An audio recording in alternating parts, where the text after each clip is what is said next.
I have a lot of seeds, and I have a plan for the plants that I'm going to grow in my garden this year. But even with a plan and with the seeds, it seems like every year there are some of these packets that don't find their way to the garden. And that's because I miss the window of opportunity.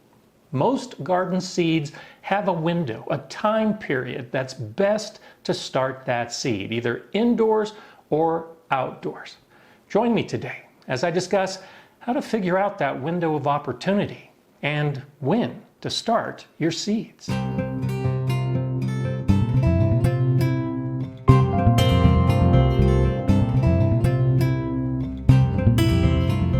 Hi, I'm Gardener Scott, and this is what typically happens. I have a seed like this Livingston's Paragon tomato, and when you look at the seed packet, it specifically says to start these seeds indoors 6 weeks before the last frost date.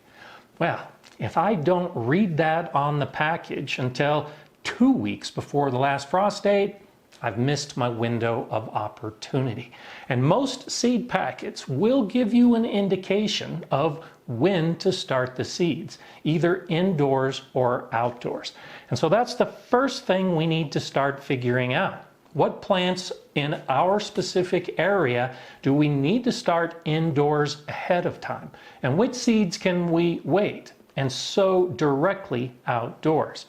A lot of it has to deal with your own individual growing season. How long is it? A plant like tomatoes and peppers and eggplants take a long time to germinate, begin growing, and then reach the size where we will harvest the mature fruit. For a lot of us, our growing season is just too short for that whole process if we were to start the seed outdoors. But by starting the seed indoors ahead of time, we get a jump on the season. We can grow plants, transplant those plants into our garden, and then get the harvest we're after. There are many other seeds that grow so quickly, we don't need to start them indoors. Lettuce and spinach and radish grow so quickly, you really don't gain anything from that head start. And while you can get a head start on plants like cucumbers and squash, those also grow so quickly in the summer garden that it's often not necessary. So as I sit down with all of my seeds, figuring out what I'm going to put into the garden, I need to break these into those two categories. Which seeds do I start indoors, and which seeds can I wait and start outdoors? Let's begin with this example, a keratin leek from Baker Creek Heirloom Seeds. It specifically says to start seeds in a cool indoor environment several weeks before setting out. Set transplants out 2 to 4 weeks before the last spring frost. I begin with the leeks because this may be the most difficult mental exercise in figuring out when to start your seeds. Almost everything else is going to be much easier because there's a two-stage process in figuring out when these leeks are going to go outside. First, you need to know your last frost date. The last frost date in spring is what just about all seed producers use to give us a date, the guideline for when we should start our seeds. In the case of the leeks, it's telling us that we actually put the plant out into our garden 2 to 4 weeks before the last frost date.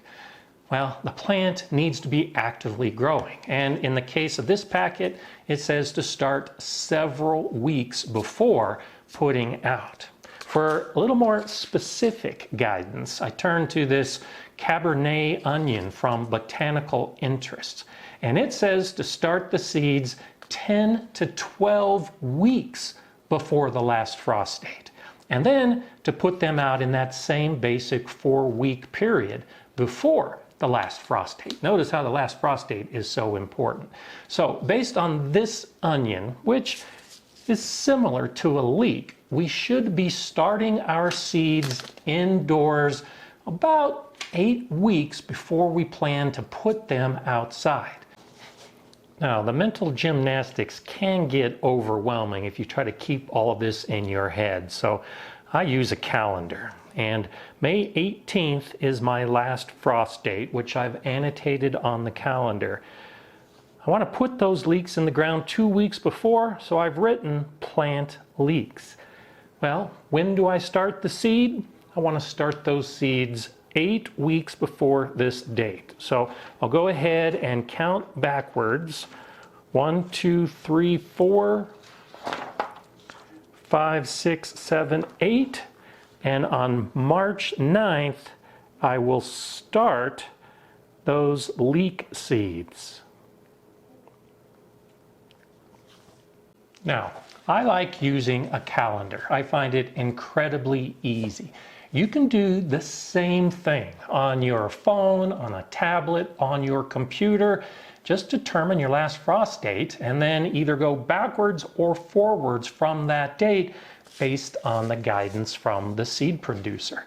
I'm planning to grow celery this year. As I read the packet, it does say that it does best in cool conditions and can be started outdoors.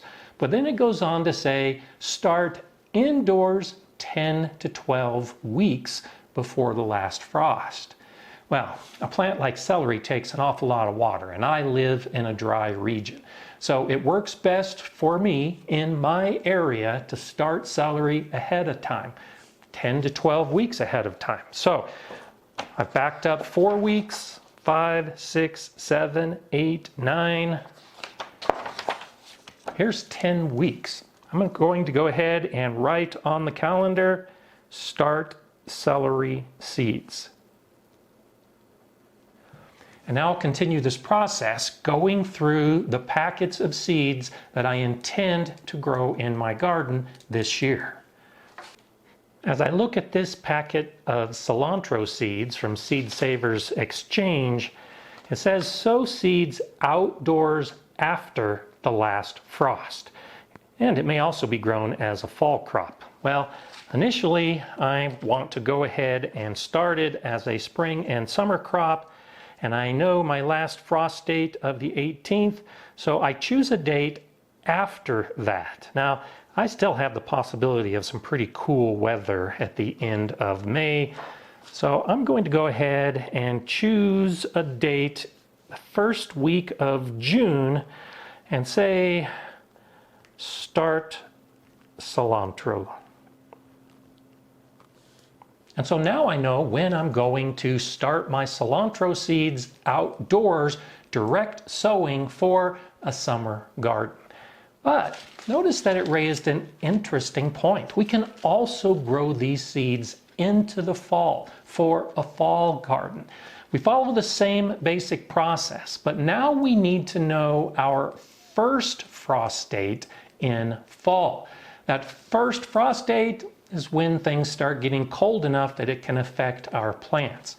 The seed packet tells me that the cilantro will take 50 to 55 days for the first leaf harvest. So using that as a guideline, I'll turn back to my calendar.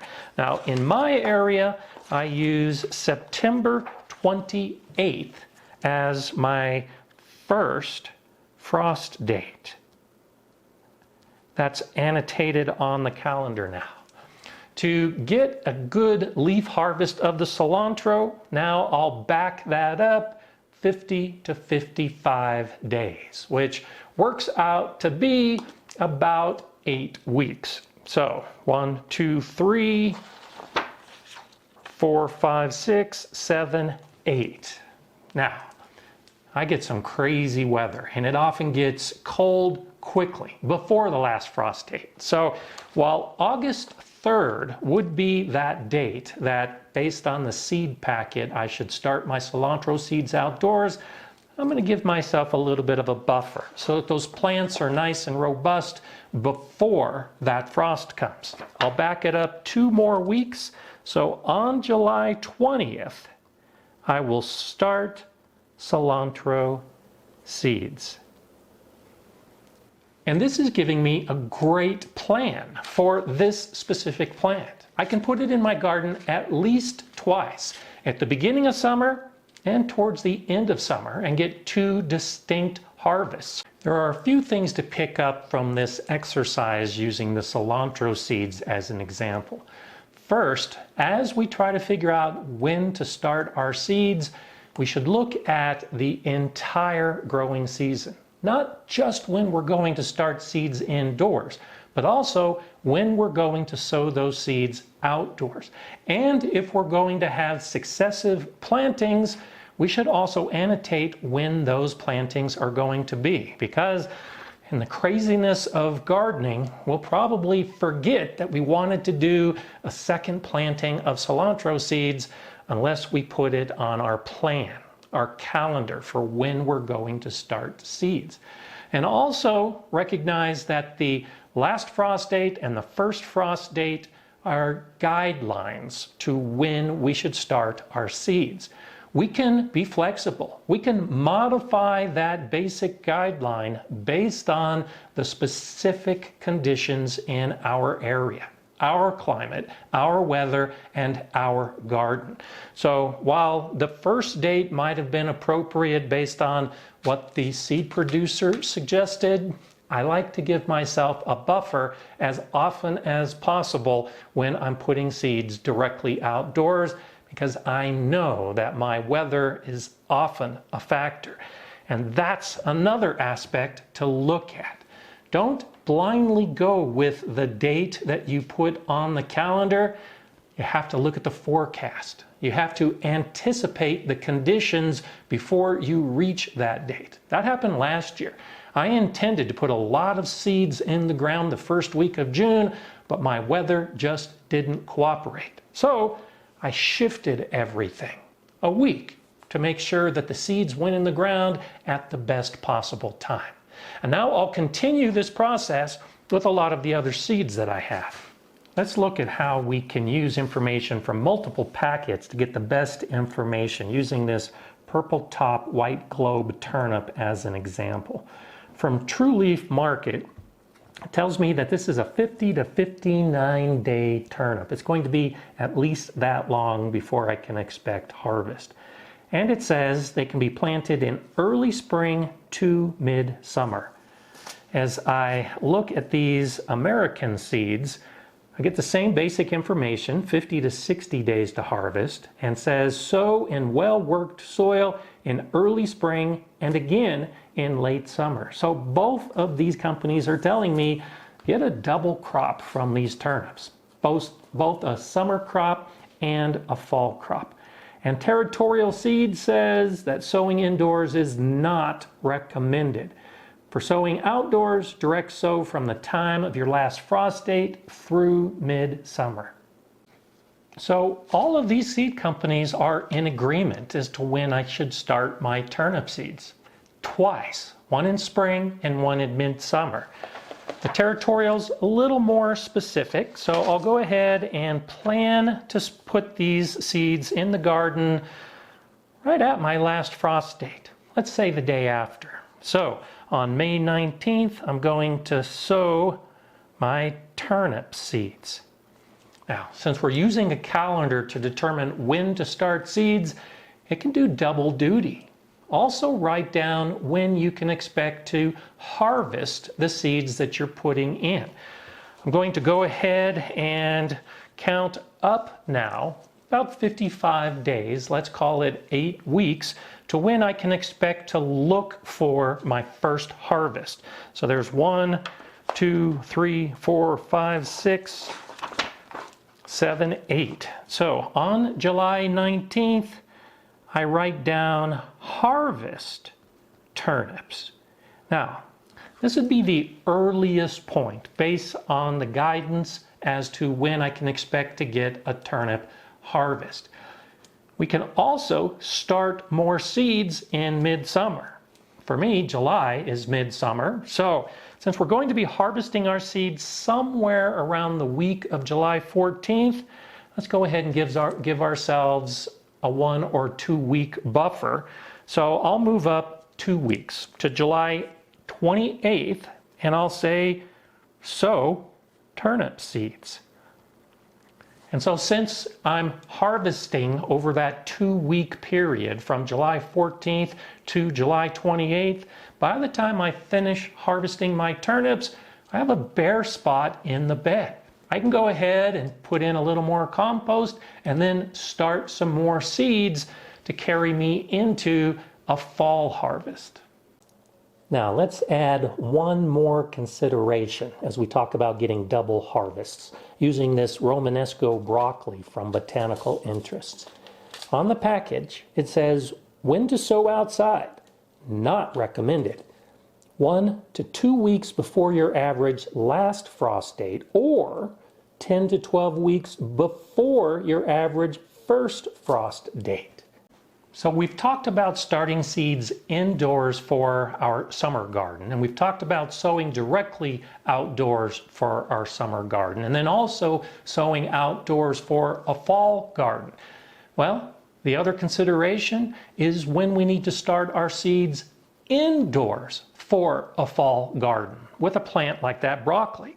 So I'm going to back up about 12 weeks from my first frost date in fall. 1, 2, 3, 4, 5, 6, 7, 8, 9, 10, 11, 12. And that takes me to July 6th. So on July 6th, I will start the Romanesco broccoli indoors. And while most of this becomes pretty obvious with experience, when I write down that I'm going to start tomato seeds or start pepper seeds, I know that means that I'm going to start them indoors. But for a plant that I've never grown before, like the Romanesco broccoli, I think it helps to specify whether you're going to be starting those seeds indoors or outdoors, so you don't make an inadvertent mistake. And so now I'll continue doing this with everything I'm planning on growing this year. For this red-veined sorrel, I can sow indoors or outdoors. And so if I do it indoors, it'll be 4 weeks prior to outside. That's what I'll put on my calendar. To sow directly outside, I can do it as soon as the soil can be worked, which usually means mid-spring for me. For this garden time, it says that the seeds will germinate in 10 to 12 weeks. And once the seedlings are 4 inches high, then you transplant into the garden. So a package like this with the time does mean we now need to get into some of those mental gymnastics and rely a little bit on experience. It'll take as long as 12 weeks for the seeds to germinate. And we need the plant to be at least 4 inches tall to put outside. Well, how long will it take for that plant to germinate and grow to be 4 inches tall? Probably at least a month. So with these time seeds, it's going to take 12 weeks to germinate and then 4 weeks to grow before we can put it outside. So we really should start these seeds about 16 weeks before we plan to put them outside after our last frost date. When we look at a plant like this Snow Puff hybrid popcorn from R.H. Shumway's, it tells us to direct sow after all danger of frost, and then it's 7 to 14 days with a soil temperature of 55 to 65 degrees Fahrenheit. So it's not giving us a guideline based on the frost date, it's giving us a guideline based on the soil temperature. And earlier when I said I delayed all of my sowing in June by a week, it was because of the soil temperature. There are a lot of plants that will germinate better and grow better in warmer soil. This package just gives us that specific guidance. So while the frost date is a good guideline, there are those other factors to consider when we write down on the calendar the date that we're going to be starting our hybrid popcorn seed. And the more you garden, the more you'll recognize the patterns that develop with plants, like tomatoes. This says 6 weeks before the last frost date. This one says start seed 6 to 8 weeks before the anticipated transplant date. This one says 6 to 8 weeks before planting outdoors. Now, while this might sound a little confusing, the seed companies are really trying to help us out. They're taking into account that the soil needs to be warm enough for our plants. So, generally speaking, based on their guidance and my own experience, we start our tomato seeds about 6 weeks before the last frost date. For many of us, the soil isn't warm enough yet on the last frost date. So it's helpful to give that buffer, an extra 2 weeks for the soil to warm up. And that's why you'll see these differences. You might start the seed 6 weeks before the last frost date, but with that 2-week buffer, you're actually starting the seed 8 weeks before you put it outside. Now, until you have that experience where you know that tomatoes are all going to be started 6 weeks before your last frost date, you're going to have to go through all of the packages and then write down when you're going to start those seeds. Now, while this seems like it's a lot of work, and it can be the very first time you do this, realize that once you have your calendar done, if you typically are going to grow the same plants year after year, you can just copy this calendar for every successive year. The dates may change by a day or two, but for the most part, the time frame will be the same. And over time, with experience, you don't even need to look at the seed packet anymore. I can go to my calendar and just count back the number of weeks to when I'm going to start my pepper seeds, because I know I'm going to start my pepper seeds 10 weeks before my last frost date. That's what I do every year. And I do the same thing for those spring crops, those cool season plants that can go into the garden before the last frost date. Well, I'm going to put my spinach and my radishes in the ground 4 weeks before that last frost. Those are the kind of things that become intuitive, but it's really due to the experience we gain over the years.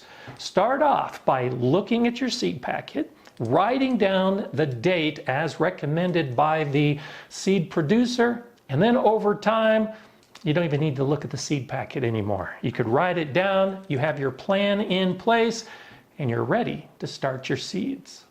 I'm Gardener Scott. Enjoy gardening.